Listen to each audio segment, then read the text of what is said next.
The courtroom erupted in thunderous, sustained applause that seemed to shake the very foundations of the old building. Not the polite, reserved clapping of a formal legal proceeding, but the kind of overwhelming, emotional ovation reserved for moments that change everything.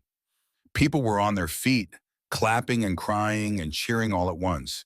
Judge Harrison had to use her gavel repeatedly to restore order, but even she was smiling through her tears. When the noise finally died down to a manageable level, she spoke again. "Let this be a lesson to all of us," she said, her voice carrying to every corner of the packed courtroom. "Behind every person we encounter, behind every individual we pass judgment on without knowing, homeless man faced the judge alone." Until his military record was read and the courtroom fell silent. The gavel slammed down like a gunshot. The homeless man flinched, his entire body jerking as if struck. "Guilty," Judge Harrison declared, her voice cutting through the packed courtroom like a blade through silk. 60 days in county jail. No exceptions. Thomas Mitchell sat completely alone at the defendant's table, his weathered hands trembling uncontrollably as he gripped the edge of the polished wooden surface. His torn winter jacket, salvaged from a dumpster months ago, hung loose on his skeletal frame. Weeks of hunger had carved deep hollows in his cheeks.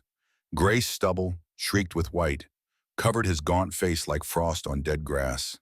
The acrid smell of the streets, unwashed clothes, desperation, and defeat clung to him like an invisible shroud. Nobody in that crowded courtroom looked at him directly. Nobody cared about the broken man before them. The courtroom buzzed with whispers and harsh judgment. "Another dirty vagrant," someone muttered behind him with undisguised contempt. "They should just ship them all out of town on the next bus. Clean up our streets once and for all." "Disgusting," a woman's voice added. "My children have to walk past people like him every day. It's not safe." Thomas had been caught sleeping in the doorway of Miller's hardware store 3 nights ago. Again. The third time this brutal winter, when temperatures had dropped below freezing and the city shelter had run out of beds. The owner, Carl Miller, a thick-set man with permanent scowl lines etched into his face, sat rigid in the front row with his arms crossed tightly, shaking his head in theatrical disgust for the benefit of his fellow business owners. The local newspaper reporter in the back row was already typing on his phone, crafting a story about the vagrant problem that plagued their otherwise pristine downtown district. "Your Honor," the prosecutor continued with barely concealed satisfaction, "Mr. Mitchell has been a recurring problem in our community for over 2 years now. Multiple arrests for trespassing, public intoxication, disturbing the peace, and creating a public nuisance. He clearly has no respect for private property, public order, or the hardworking citizens who make this community what it is." The words hit Thomas like physical blows, each accusation landing with the force of a hammer. He wanted desperately to speak, to explain that he hadn't touched alcohol in 8 months, that he just needed somewhere warm to sleep when the shelter was full and the temperature dropped to life-threatening levels, that he wasn't trying to hurt anyone and or cause trouble. He was just trying to survive another night without freezing to death. But who would listen to the desperate words of a broken-down homeless man? Who would believe that he had once been something more than the shell of humanity sitting before them? Judge Harrison adjusted her wire-rimmed glasses and stared down at him with cold, calculating eyes that had seen 1,000 cases just like this one. Her black robe seemed to amplify her authority, making her appear larger than life behind the elevated bench. "Mr. Mitchell," she said, her voice carrying the weight of absolute authority, "you have been before this court multiple times. The community has shown remarkable patience with your continued disregard for the law. Do you have anything to say for yourself before I pass sentence? Any explanation for your repeated violations of public order?" The courtroom fell into an expectant hush. 60 pairs of eyes bore into Thomas as he slowly, painfully rose to his feet. His joints creaked and protested like old floorboards in an abandoned house. His knees, damaged by years of sleeping on concrete and park benches, could barely support his weight. The silence stretched on, thick with anticipation and judgment. People leaned forward in their seats, eager to hear him grovel, to beg for mercy, to break down and admit his worthlessness. Thomas cleared his throat. the sound harsh in the absolute quiet. "No, Your Honor," he said, his voice barely above a whisper, but carrying clearly in the silent room. "I have nothing to say." The judge nodded grimly, unsurprised by his resignation. She had seen it all before, the broken spirits, the men and women who had given up fighting a system that seemed designed to crush them. But then something happened that nobody in that courtroom could have predicted. The heavy oak doors at the back burst open with a resounding bang that echoed through the chamber like a gunshot. Every head whipped around in unison as a tall woman in a crisp military dress uniform strode purposefully down the center aisle, her polished boots clicking against the marble floor with the precision and authority of a soldier on parade. Her uniform was immaculate, not a thread out of place, not a single wrinkle in the dark blue fabric. Ribbons and medals decorated her chest in perfect rows, catching the light from the overhead fixtures. Her posture was ramrod straight, her jaw set with determination, her eyes fixed on the judge with unwavering intensity. "Your Honor, I request permission to address the court." Judge Harrison's eyebrows shot up. "And you are?" "Captain Sarah Chen, United States Army." She stood at attention, her uniform immaculate, her bearing commanding respect. "I have information relevant to this case." Conversations stopped mid-sentence throughout the courtroom. The prosecutor's mouth fell open. Even the bailiff straightened his posture instinctively at the sight of the military bearing before them. "Your Honor," she announced in a voice that commanded immediate attention, "I respectfully request permission to address this court." Judge Harrison's eyebrows shot up toward her hairline. In 30 years on the bench, she had never had a military officer interrupt proceedings in such a manner. "And you are?" "Captain Sarah Chen, United States Army, currently stationed at Fort Braxton." She came to attention with parade ground precision, her heels clicking together sharply. "I have information directly relevant to this case that I believe the court needs to hear before passing sentence." A murmur of confusion and curiosity rippled through the packed courtroom like a wave. Thomas stared at the woman with growing bewilderment, his tired mind struggling to process what was happening. He had never seen her before in his life. How could she possibly know anything about his case? The prosecutor shot to his feet, his face flushed with indignation. "Your Honor, this is highly irregular and completely inappropriate. The defendant has already been properly tried and convicted under the full weight of the law. There are procedures that allow for new evidence to be presented even after conviction." "Counselor," Judge Harrison interrupted, clearly intrigued despite herself. She had built her career on following protocol, but something about this uniformed woman's bearing and confidence suggested this was no publicity stunt or desperate gambit. "Captain Chen, what information do you wish to present to this court?" Captain Chen reached into her leather briefcase with deliberate care and withdrew a thick manila folder, its edges worn from handling. The room held its collective breath as she opened it with ceremonial precision. "Your Honor, members of the court, citizens in attendance," she began, her voice carrying to every corner of the now silent courtroom. "I believe this court is completely unaware of Mr. Thomas Mitchell's military service record and his contributions to this nation." The words hit the assembled crowd like a physical shockwave. Gasps echoed from multiple corners of the room. Conversations that had been whispered behind hands ceased entirely. Even the court reporter looked up from her machine, fingers frozen over the keys.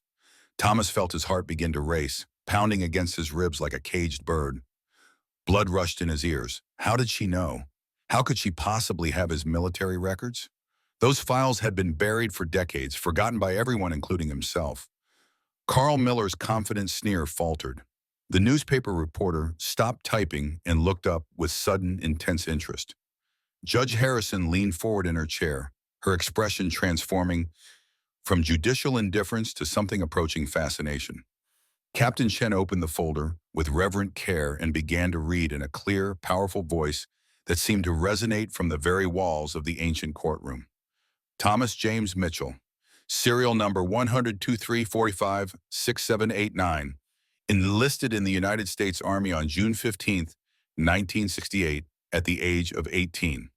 Her voice grew stronger and more commanding with each word, as if she were calling roll for heroes.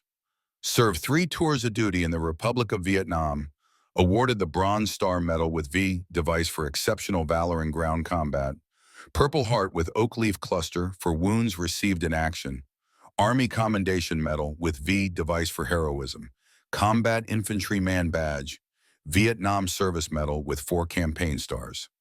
The silence in the courtroom had become so complete it was almost oppressive. Even the heating system seemed to have stopped its gentle humming.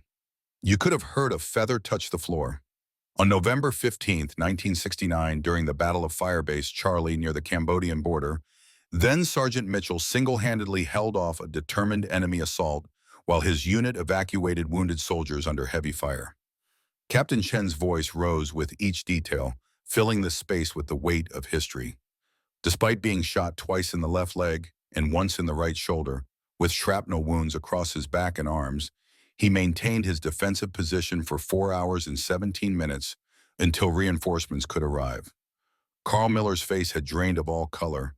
His mouth hung open slightly, and his hands had fallen limp at his sides.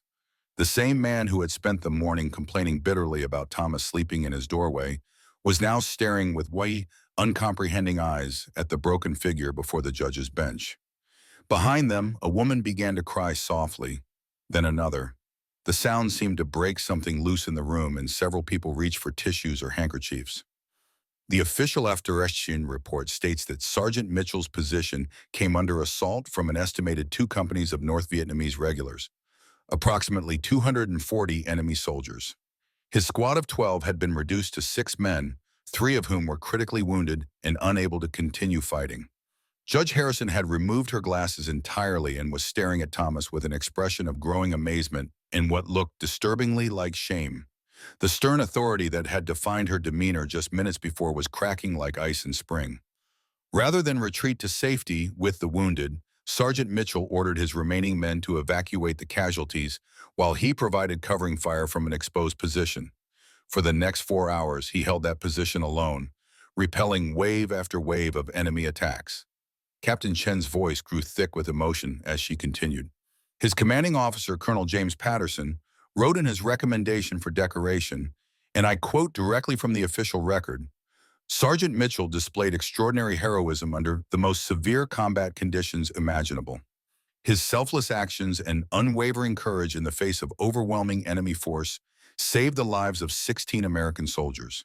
His conduct exemplifies the highest traditions of military service and reflects great credit upon himself, his unit, and the United States Army." The prosecutor had sunk back into his chair as if the air had been knocked out of him. His earlier confidence and moral certitude had evaporated completely, replaced by something that looked like horror at what he had just witnessed. But Sergeant Mitchell's service to his country didn't end when he returned from Southeast Asia, Captain Chen continued, turning a page in the thick folder. After his honorable discharge in 1971, he used his GI benefits to earn a bachelor's degree in history and a master's degree in education from State University. He then spent 23 years as a high school history teacher at Lincoln High School, where he was beloved by students and colleagues alike. She paused to let this information sink in before continuing. During those years, he also volunteered countless hours as a coordinator for veteran services throughout the county. His personal files show that he helped over 250 veterans successfully transition back to civilian life, assisting with everything from job placement to housing to counseling services. He personally drove veterans to medical appointments, helped them fill out disability paperwork, and even opened his own home to those who had nowhere else to go. Thomas felt tears burning behind his eyes like acid. He remembered those days with painful clarity, before Sarah died, before the world collapsed around him, before everything good in his life turned to ash and blew away on a cold wind.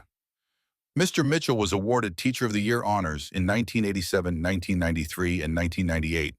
His students consistently scored among the highest in the state on standardized tests, but more importantly, dozens of them went on to successful careers inspired by his teaching and mentorship. The crying in the courtroom had become more widespread. Even some of the court staff were visibly emotional. The bailiff, a veteran himself, stood at attention with tears streaming down his weathered cheeks. In 2001, after the September 11th attacks, despite being 51 years old, Mr. Mitchell attempted to re-enlist in the Army to serve his country once again. He was turned down due to his own age and old combat injuries, but he immediately doubled his volunteer efforts with veteran organizations. Judge Harrison's voice was barely a whisper when she finally spoke. Captain Chen, what happened? How did a decorated war hero, a beloved teacher, a pillar of the community, end up? She gestured helplessly at Thomas, unable to finish the sentence. Captain Chen's military bearing softened slightly, and for the first time her voice carried a note of profound sadness. After his wife Sarah died of pancreatic cancer in March of 2019, Mr. Mitchell fell into severe clinical depression. The medical bills from her 2-year battle with the disease had depleted their life savings. He mortgaged and then lost their home trying to pay for experimental treatments that weren't covered by insurance. The room was completely silent now, except for the soft sounds of weeping from various corners. Even hardened court officials were wiping their eyes. The grief overwhelmed him completely, Captain Chen continued. He began drinking heavily as a way to numb the pain of losing the woman he had loved for 30 years. His teaching position was terminated when he missed too many days due to his deteriorating condition. Friends and colleagues tried to help, but he pushed everyone away, consumed by guilt and self-blame. She took a deep breath before continuing with the most painful part of the story. Like far too many of our nation's veterans, Mr. Mitchell fell through the cracks of a system that failed to catch him when he needed it most. But here's what this court and this community need to understand. Even while living on the streets, even at his lowest point, Thomas Mitchell never stopped serving others. Captain Chen's voice grew stronger again, filled with obvious admiration. For the past 18 months, despite having no permanent address and barely enough to eat, he has been volunteering at the VA hospital downtown. 3 days a week, he reads to patients who can't read for themselves. He helps newer homeless veterans navigate the complex system of social services. He shares his meals with those who have even less than he does. She turned to face the crowded courtroom directly. The nursing staff at the VA hospital have given him a nickname. They call him the guardian angel because he appears whenever someone needs help, whenever someone is alone and scared, whenever someone needs to know that they haven't been forgotten by the world. Carl Miller suddenly rose from his seat, his face now completely transformed. The anger and disgust from earlier had been replaced by something that looked like physical pain. His voice cracked when he spoke. "Your Honor, he said, his words barely audible over the sound of his own emotional breakdown. I had no idea. I just saw a homeless man. I saw someone who was bothering my customers, hurting my business. I never looked past that. I never tried to see the person underneath." He turned to face Thomas directly, tears flowing freely down his red face. "Sir, I am so deeply, profoundly sorry. I have spent months complaining about you, calling the police on you, treating you like you were less than human. And all along you were—" He couldn't finish the sentence. Other people throughout the courtroom began standing as well. One by one they rose in what appeared to be a spontaneous show of respect and shame. The prosecutor was on his feet, his face buried in his hands. The court clerk stood with her hand over her heart. The bailiff came to attention and saluted. Even some of the people who had been whispering cruel insults earlier were now standing with their heads bowed in what looked like prayer.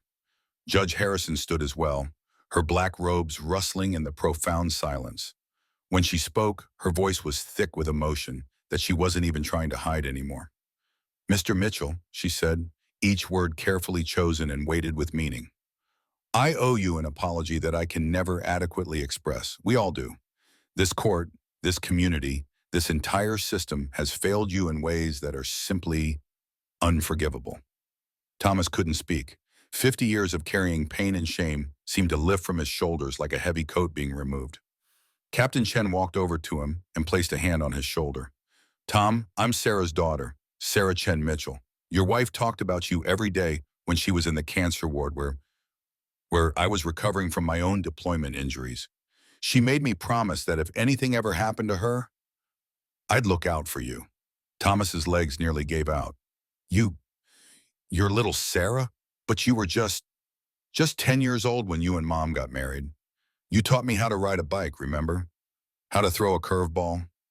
You came to every single one of my school plays." "She bought it back," Sarah whispered, tears streaming down her cheeks. During her last week, she had me go to every pawn shop in the city until I found it. She said you were going to need it again someday, when you were ready to remember that you were worthy of love. Thomas lifted the ring with shaking fingers and slipped it onto his finger. It fit perfectly, as if it had never left. The weight of it seemed to anchor him to the earth, to reality, to the possibility that redemption might actually be possible. The embrace that followed lasted longer than 30 years of separation.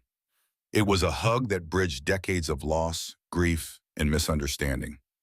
Father and daughter reunited in the most unlikely of circumstances, holding each other as if they could make up for all the lost time in a single moment.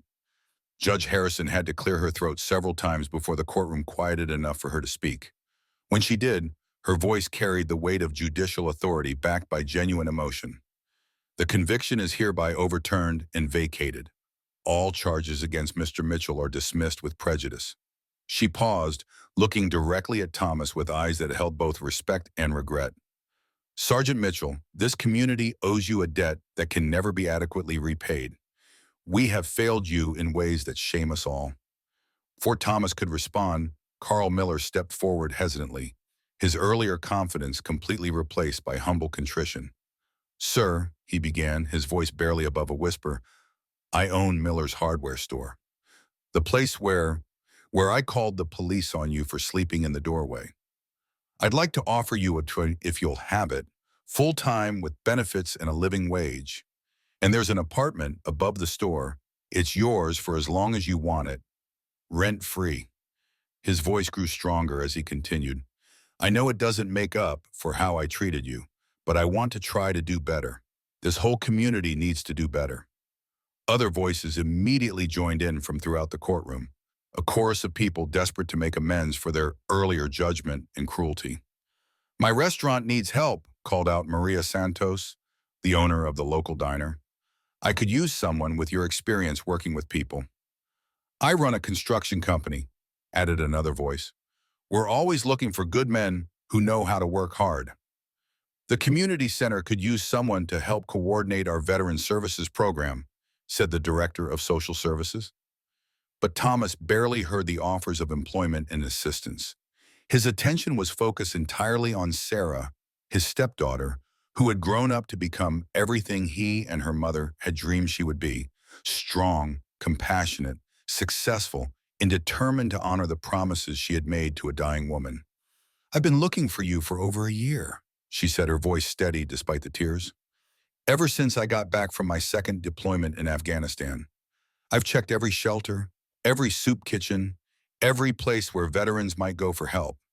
I never gave up believing I would find you. She reached into her briefcase again and pulled out a photograph, a picture of Tom and his wife on their wedding day, both of them young and full of hope for the future. She carried this with her everywhere, even to the hospital during her treatments. She used to show it to the nurses and tell them stories about the hero she married, about how you saved all those soldiers in Vietnam, about how you were the best teacher and the kindest man she had ever known. The courtroom erupted in applause, not the polite, reserved clapping of a formal proceeding, but the thunderous, sustained applause of people who had witnessed something extraordinary. Judge Harrison waited for the noise to die down before speaking again. Let this be a lesson to all of us. Behind every person we pass judgment on is a story we don't know, a life we haven't lived, struggles we can't imagine. She looked directly at Thomas. Thank you for your service, Sergeant Mitchell, to your country, to your community, and to all the lives you've touched. As they left the courthouse together, Thomas felt something he hadn't experienced in years. Hope, not just for himself, but for the possibility that people could change, that communities could come together, that redemption was possible even in the darkest moments. The late afternoon sun broke through the clouds as they walked down the courthouse steps. Carl Miller was waiting for them with the keys to the apartment. A small crowd had gathered, and Thomas recognized several faces from the courtroom. Sergeant Mitchell, a young man called out. I'm a reporter for the local newspaper. Would you be willing to tell your story? I think people need to hear it. Thomas looked at Sarah, who nodded encouragingly. Yes, he said. If it helps even one person see past the surface to the human being underneath, then yes.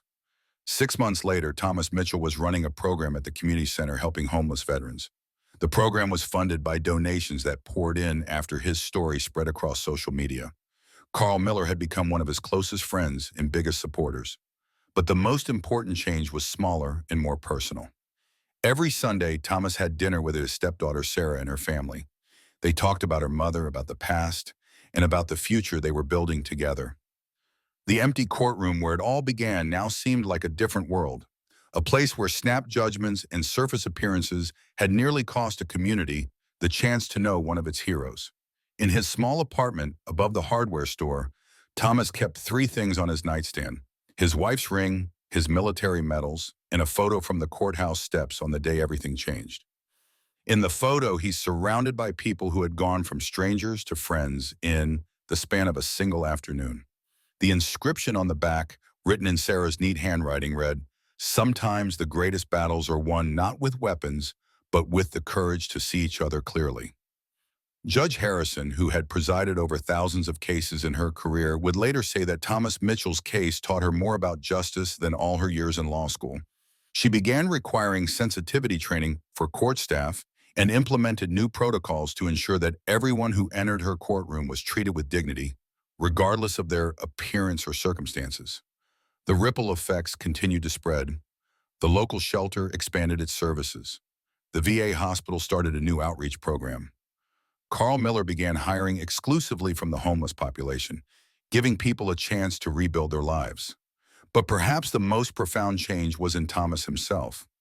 The man who had entered that courtroom, broken and alone, had rediscovered his purpose, not just as a decorated veteran or a beloved teacher, but as living proof that everyone deserves a second chance.